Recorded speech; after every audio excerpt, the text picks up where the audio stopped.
वहीं आगरमालवा में रेल की मांग कर रहे नगरवासियों ने रेल आंदोलन तेज कर दिया है। रविवार को विजय स्तंभ से शहर भर में क्षेत्रवासियों ने रैली निकाली और अमित शाह को रेल का वादा याद दिलाने के नारे भी लगाए।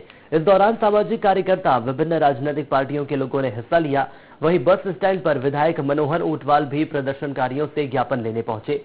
इस दौरान विधायक ने कहा कि वे चुनाव से पहले रेल मंत्री से क्षेत्र में रेल लाने के लिए गतिविधियां शुरू करा दें।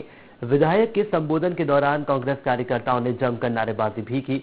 आपको बता दें कि 2014 के लोकसभा चुनाव में ऊंटवाल ने रेल मुद्दे पर ही क्षेत्रवासियों से वोट मांगे थे।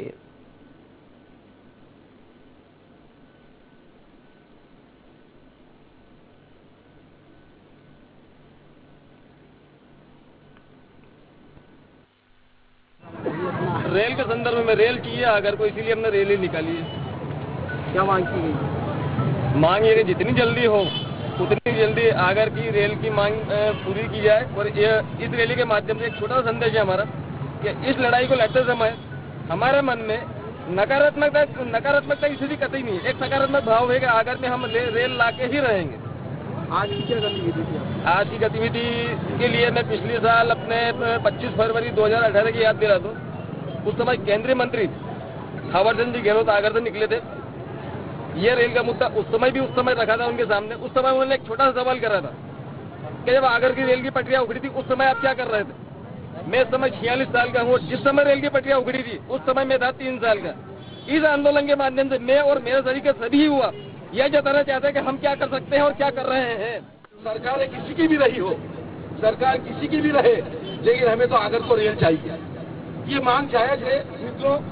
और वास्तव में अगर नगर का संपूर्ण विकास चाहते हैं हम, तो यहाँ पर हर व्यक्ति के मन में ख्वाहिश है कि यहाँ पर रेल लाइन जरूर स्वीकृत हो और रेल लाइन पर काम चले।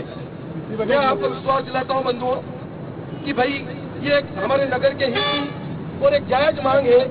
मैं भी अपना समर्थन आप लोगों के साथ में देना व्यक्त कर रहा हूँ, क्योंकि जायज मांग किसी भी की हो, नगर के हित की हो, तो हम सब एक हैं। यहाँ पर नॉन पॉलिटिकल रूप से भी अगर विचार किया जाए, सभी प्रकार के सभी व्यक्ति यहाँ पर मुझे दिख रहे हैं। पत्रकार भी हैं, सभी पार्टियों के दल के लोग भी हैं और मैं भी आपके साथ हूँ। कौन सा ज्ञापन प्राप्त हुआ है? मैं बीच कार्यक्रम छोड़ के आपका ज्ञापन लेने के लिए आया हूँ और इसलिए आप सबको समझ में आ गया होगा कि मैंने अपना स्टूडेंट प्रोग्राम छोड़ के आपके बीच में उपस्थित हुआ हूँ। इसका मतलब ये है कि आपकी समस्या मेरी समस्या है और मैं तो यहाँ का सांसद हूँ भैया। अभी तो सांसद रहूंगा 4 महीने और आप चिंता क्यों कर रहे हो? इसलिए आपके ज्ञापन को लेकर मैं बात करने वाला हूँ।